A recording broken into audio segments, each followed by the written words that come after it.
Hi guys! Welcome back to our channel. In this video, sasagutin natin yung tanong ng ilan nating mga subscribers kung pwede daw ba magtrabaho dito sa Canada using their visa-free entry o yung mga na-issuehan ng ETA o ang tinatawag nating Electronic Travel Authorization. So if you are interested in this topic, please continue watching. Before we proceed sa pagsagot doon sa tanong natin kung pwede ba mag-work yung mga taong na-issuehan ng Electronic Travel Authorization o yung mga naka-visa free entry dito sa Canada, alamin muna natin ulit ano ba tong tinatawag na ETA o Electronic Travel Authorization. So we have a video on that, pero sa mga bago dito sa channel na to, yung Electronic Travel Authorization o yung ETA, ito yung visa-free entry na tinatawag natin, pero applicable lang sa mga certain individuals na nakakapag-comply sa conditions required. So, hindi lahat ng mga Pilipino or Pinoys ay qualified sa visa-free entry dito sa Canada o yung pwede nating puntahan yung Canada nang hindi na mag-a-apply for visa. So, some people or some Pinoys are qualified para makapag-apply for an ETA. Again, para maging qualified ka sa visa-free entry dito sa Canada or para ma-issuehan ka ng Electronic Travel Authorization, you have to comply with the 3 conditions.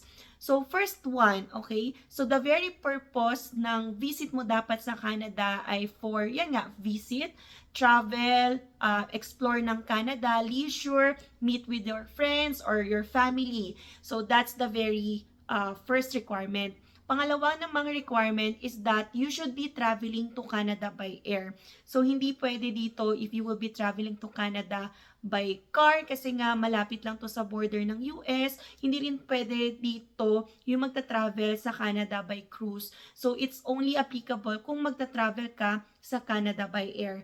And finally, number 3, ito yung very important and marami ditong hindi nagka-qualify. Kasi number 3 requirement is dapat meron kang Canadian visa for the past 10 years. So, okay lang kahit expired na yung Canadian visa mo as long as within the 10-year period siya na issue from the time of your application.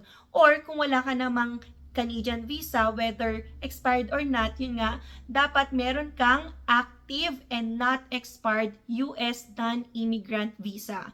So, that's the thing na dapat i-comply mo para ma-issuehan ka ng Electronic Travel Authorization dito sa Canada. So, kapag na-issuehan ka kasi na Electronic Travel Authorization, when you apply online lang naman to, wala na kailangang i-submit na maraming documents, and ang payment lang dito ay 7 Canadian dollars or about 200 plus pesos. So, once approved, yung ETA has the validity of 5 years. And ang kagandahan pa dito, pwede ka rin magstay sa Canada for at least 6 months. So, kada pasok mo sa Canada, you can stay as long as 6 months. If you think you are qualified para sa pag-apply ng Electronic Travel Authorization, I will put the link in the description box below para makapag-apply na rin kayo ng Electronic Travel Authorization. So, in just few minutes, pwede na kayong i-issuehan ng Electronic Travel Authorization ng Government of Canada. So, para sa mga naaprubahan na o nagranta na ng Electronic Travel Authorization, congratulations dahil yung validity niyan usually is about 5 years. So, sulitin nyo na ang punta dito sa Canada, and every pasok sa Canada, you can stay as long as 6 months as long as walang tinatak yung immigration officer during your travel to Canada.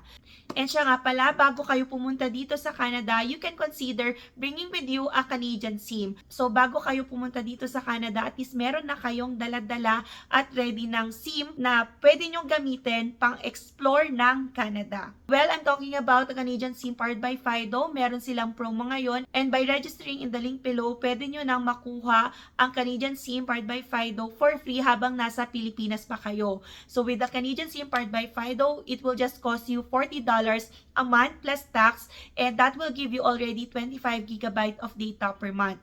Kagandahan pa rito, there's no activation fee when you land here in Canada, which can cost you about 50 to 60 Canadian dollars. And with that SIM, it can allow you to have unlimited Canada-wide calls and texts, and you can also receive unlimited calls from the Philippines. And aside from that, you can send unlimited international SMS. And ang kagandahan pa dito is that there is no contract. So if you want to get the Canadian SIM powered by Fido, just register in the link below. So that SIM will be delivered to your doorstep for free. And if you want to know more about Canadian SIM powered by Fido, you can visit their website. That's www.canadiansim.com.ph, or you can visit their Facebook at Canadian SIM. And for any inquiries and concerns, you can email them at info@canadiansim.com.ph. And yun nga, no, sagutin na natin yung tanong. So, pwede ba magtrabaho dito sa Canada yung mga taong na-issuehan ng electronic travel authorization? Kasi kung nagbabala ka rin mag-apply for an electronic travel authorization, you have noted na qualified ka rin sa mga 3 conditions na sinabi natin. So, kung naiisip mo, pwede ba akong magtrabaho dito sa Canada using that electronic travel authorization? Well, ang sagot natin dyan is no. Of course, you can only be allowed to work in Canada if you have legal documents or papers evidencing na you are allowed to work. Kasi nga, di ba, yung electronic travel authorization, the very purpose na ini-issuean ka ni Canada for the electronic travel authorization is for visit, explore ng Canada.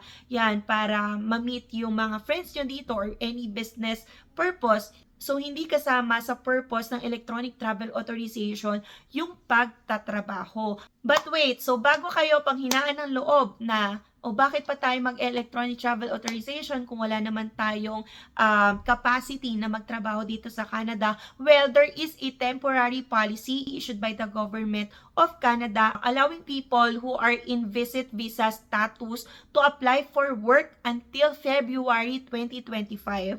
So as a rule talaga, hindi allowed na maghanap ng trabaho dito sa Canada if ang status mo is just for visit. Kasi nga, it contradicts the very purpose of your stay here in Canada. But since there is a temporary policy until February 2025, yan, kasi nire-recognize nila na there is still a labor shortage here in Canada. So, yung mga naka-visit visa status dito sa Canada or yung mga na-issuehan ng electronic travel authorization, so po pwede kayong maghanap ng work, hanap kayo ng employer na nag-i-issue ng LAMIA.